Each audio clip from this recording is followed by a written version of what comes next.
여기에 국채 수익까지 더해지면 전체 수익률은 상당히 매력적일 수 있겠죠. 또한 미국 정부 입장에서는 이러한 채권 구조를 통해서 전략적 비트코인 보유량을 꾸준히 확대할 수 있고요. 이는 시장 유통량을 제한해서 비트코인 가격 상승을 유도하는 구조적 요인으로 작용할 수 있습니다.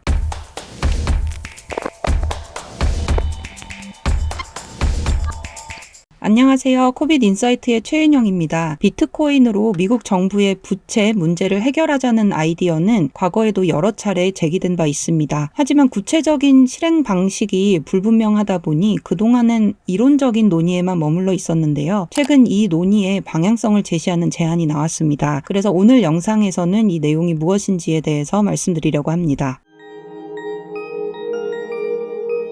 이번에 비트코인 전문 싱크탱크죠. 비트코인 펄리시 인스티튜트에서 발간한 보고서가 있습니다. 이 보고서에서는 비트코인 연계 국채라는 것을 제안하고 있는데요. 이 영상에서는 앞으로 비트코인 연계 국채를 비트코인 본드라고 말씀을 드릴 텐데요. 이 비트코인 본드라는 것은 비트코인을 활용해서 국채 수요를 늘리고 부채 문제를 완화할 수 있는 새로운 채권 구조를 제안하려는 목적으로 만들어졌습니다. 보고서에서는 트럼프 대통령의 행정명령에서 출발을 하는데요. 이 행정명령에 대해서는 지난 영상들에서도 여러 번 다룬 적이 있는 것 같습니다. 구체적인 내용은 결국 재무부와 상무부에 세금 부담 없이 비트코인을 전략적으로 비축할 방안을 검토하라는 내용이 들어가 있는데요. 비트코인 본드는 이러한 지침에 기반을 해서 미국 국채와 비트코인을 결합한 구조로 설계가 됩니다. 구체적으로 비트코인 본드 전체 투자 금액 중에서 90%는 미국 국채에 투자되고요. 나머지 10%는 비트코인 매입에 사용이 됩니다. 투자자들은 국채 수익 외에도 비트코인 가격 상승에 따른 수익 일부를 공유하게 되는 거고요. 일정 수준까지의 비트코인 수익은 투자자에게 전액 귀속이 되고요. 초과분은 정부의 전략적 비트코인 비축에 활용이 됩니다. 이 구조는 미국 정부가 기존보다 낮은 금리로 자금을 조달하면서도 시장 수요를 유지할 수 있게 해주는데요. 동시에 비트코인을 세금 부담 없이 축적하고 가격 상승을 유도하는 효과도 기대할 수 있습니다. 결국 이번 제안은 정부 재정과 가상자산 전략을 결합한 일종의 재정 혁신으로 부채 관리, 비트코인 보유, 시장 안정이라는 세 가지 목표를 동시에 달성하려는 노력을 보여준다는 점에서 의미가 있는 것 같습니다.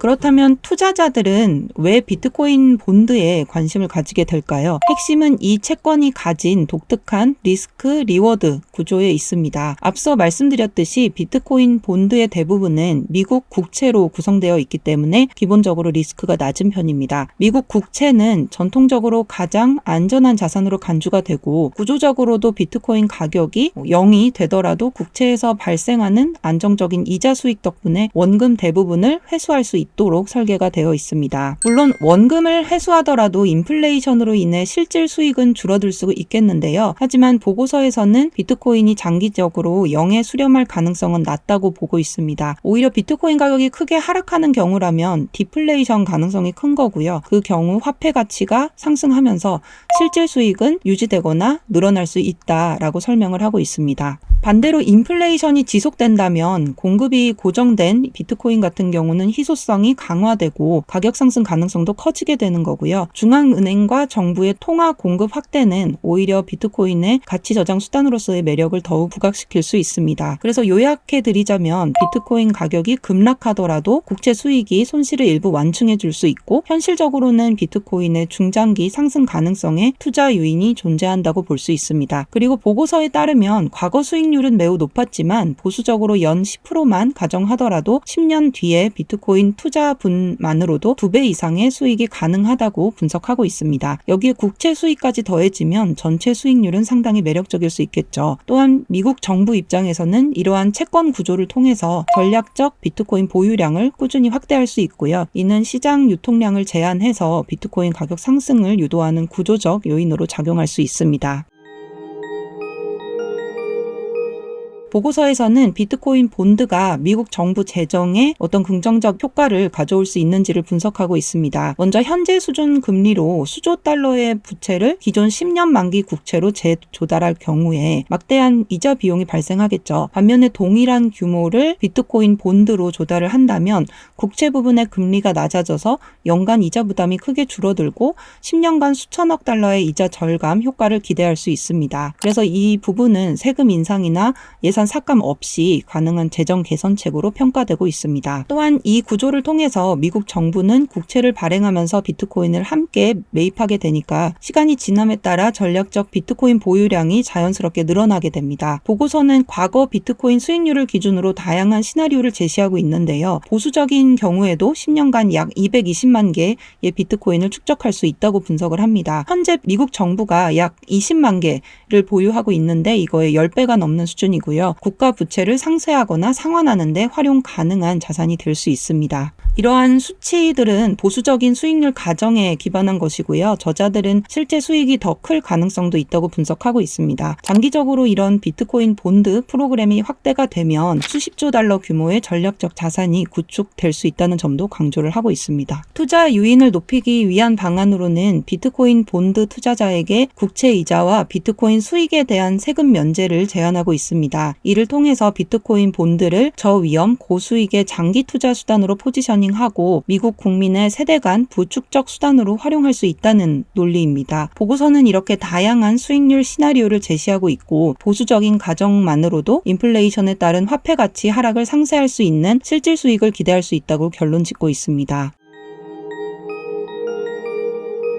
보고서의 다음 부분은 비트코인 본드에 대한 잠재적 수요를 분석하고 있는데요. 저자들은 먼저 투자자 유형별 장점을 제시하고 있습니다. 기관 투자자에겐 비트코인 보관과 규제 준수 측면에서 편의성, 그리고 해외 투자자에겐 포트폴리오 다변화, 그리고 개인 투자자들에겐 장기 저축 수단으로서의 가능성을 강조합니다. 또한 미국 내 수많은 어떤 하우스홀드가 소액씩 투자할 경우에는 큰 규모의 자금 유입이 가능하다는 점도 언급이 되는데요. 이는 현재 미국 국채 시장에서 가계가 일정 비중을 차지한다는 통계에 기반한 가정입니다. 다만 개인적으로는 비트코인 본드에서도 유사한 수요가 재현될 수 있을지에 대해서는 고민이 필요해 보입니다. 보고서는 동시에 리스크 요인들을 분명히 지적하는데요. 가장 큰 리스크는 비트코인의 높은 변동성입니다. 이를 고려해서 비트코인 편입 비중을 10%로 제한을 해서 수익성과 리스크 간 균형을 고려한 것 같습니다. 또한 채권 발행 과정에서 대규모 비트코인 매입이 이뤄질 경우에 단기적으로 가격이 급등할 수 있다는 점도 우려가 됩니다. 보고서는 이를 완화하기 위해서 분할 매입이라거나 OTC 거래를 제한하지만 투자자 기대 심리에 따른 어떤 현물 시장 변동을 완전히 통제하기 어렵다고 인정을 하고 있습니다. 그 외에도 대규모 자산 커스터디에 따른 보안 문제, 법적 성격의 모호함, 그리고 대중 및 국제사회의 인식에 대한 리스크